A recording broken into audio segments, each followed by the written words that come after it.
ایک مدینے کی خاتون ایسی ہے سب سے زیادہ حسین و جمیل لڑکی ہے، حضور کے پاس ایک حبشی کالے رنگ کے صحابی ہیں، آئے کہا یا رسول اللہ مجھ سے کوئی شادی نہیں کرتا۔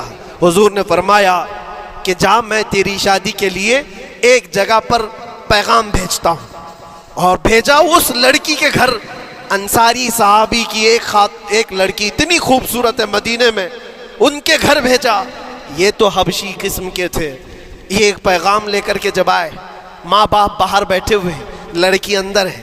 ماں باپ نے دیکھا کیوں آئے ہو؟ کہا میں پیغام لے کر آیا ہوں۔ کس چیز کا؟ آپ کی بیٹی سے نکاح کا۔ کس نے بھیجا؟ کہا اللہ کے رسول نے۔ ماں اور باپ ہیں، شکل و صورت دیکھی اور ان کی حسینہ بیٹی۔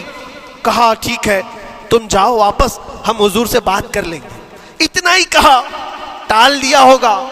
وہ صحابی جو آئے تھے کالے رنگ کے، انہوں نے کہا یہ تو روز کی بات تھی، ہر جگہ ریجیکٹ ہوتا ہی تھا، میرے لیے تعجب کی بات نہیں تھی، میں تو واپس آیا حضور کے پاس۔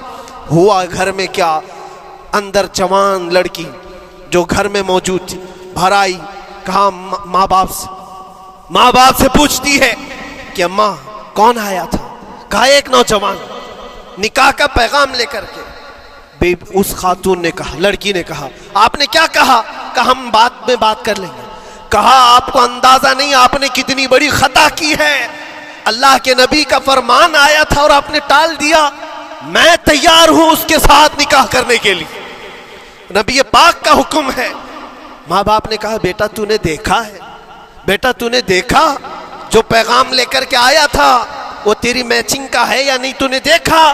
اس نوجوان نے کہا، اس لڑکی نے کہا میں نے پیغام لے کر آنے والے کو تو نہیں دیکھا، آمینہ کے لال کو تو دیکھا ہے، جس نے پیغام بھیجا ہے اس کو دیکھا ہے، اس کے حکم کے بعد پھر کسی کو دیکھنا بنتا ہی نہیں ہے۔ وہ دونوں ماں باپ دوڑتے ہوئے حضور کے پاس آئے، اور وہ صحابی ابھی بتا ہی رہے تھے کہ میں ریجیکٹ ہو کر کے آیا ہوں، تبھی ماں باپ بھی دوڑ کر کے آئے۔ کہا یا رسول اللہ خطا ہو گئی، ہم نے تاخیر کی، آپ کے حکم میں اے اللہ کے نبی ہم راضی ہیں، اپنی بیٹی کا نکاح انہی کے ساتھ کریں گے جن کا پیغام آپ نے بھیجا ہے۔ کیا اپنی خواہشات کو حضور کے قدموں میں لا کر قربان نہیں کیا؟ لیکن نکاح ہوا بھی۔ وہ نوجوان عبداللہ اسود نکاح کا حضور نے نکاح کروا دیا مسجد نبوی، اور حضرت عثمان سے کہا کہ ان کو کچھ پیسہ دے دو، مال دے دو، شادی کا سامان تو خرید لے، جہیز لے لے، اپنا گھر سجا لے۔ ان کو صحابہ نے پیسے دیے، غریب تھے، میں بازار میں جا کر اپنی شادی کا سامان خرید رہے تھے، شام کے وقت اعلان ہو گیا مشرکین مکہ نے مدینے پر حملہ کیا ہے، اللہ کے نبی جہاد میں نکل رہے ہیں۔ یہ عبداللہ اسود جن کا نکاح مسجد میں ہوا اور رات کو سہاگ رات آج تھی، آج اپنے گھر دلہن لانے والے تھے، جو گھر سجانے کے لیے سامان خریدنا تھا جا کر کے گھوڑا خرید رہے، تلوار خرید رہے، اور اس کے بعد جنگ میں استعمال ہونے والا سامان خرید رہے ہیں، سب پیسے خرچہ کر دیے جنگ کے استعمال کے، زیرہ خرید لی، وہ ٹوپی خرید لی لوہے کی، سب خرید کر کے سیدھے میدان جنگ میں آ گئے۔ صحابہ بھی پہچان نہیں رہے تھے، صحابہ بھی نہیں پہچان رہے تھے، وہ غریب صحابی کبھی گھوڑے پر نہیں بیٹھے، لیکن شادی کا پورا پیسہ یہ جنگ کے سامان میں لگا دیا۔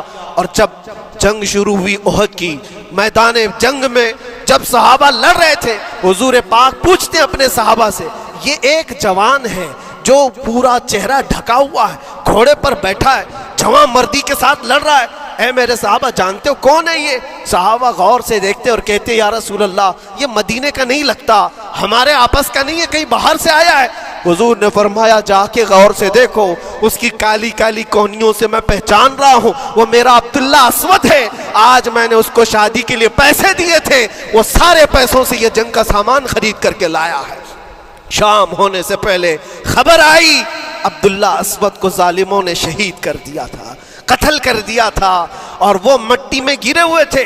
حضور خود چل کر کے آئے، عبداللہ اسود کے پاس آ کر کے بیٹھتے ہیں اور سر اٹھا کر کے اپنی گود میں رکھتے ہیں، چہرے سے دھول کو صاف کرتے ہیں، اور پھر فرماتے ہیں اللہ کے کچھ بندے ایسے ہیں جو اللہ سے کیا ہوا وعدہ پورا کر کے دکھاتے ہیں، ساری دنیا ایک طرف، فرمان مصطفیٰ ایک طرف۔ میرے عزیزوں، یہ خواہشات کی قربانیاں ہیں جب جا کر کے ایمان تکمیل پاتا ہے۔ بس اخیر میں اتنا کہوں گا، ہمارا ایمان صرف اتنا ہونا ہے، انہیں جانا انہیں مانا، نہ رکھا غیر سے کام، للہ الحمد میں دنیا سے مسلمان گیا۔ اٹھو قوت عشق سے ہر پست کو بالا کر دو، دہر میں نام محمد سے اجالا کر دو۔ وآخر دعوانا الحمدللہ رب العالمین۔ السلام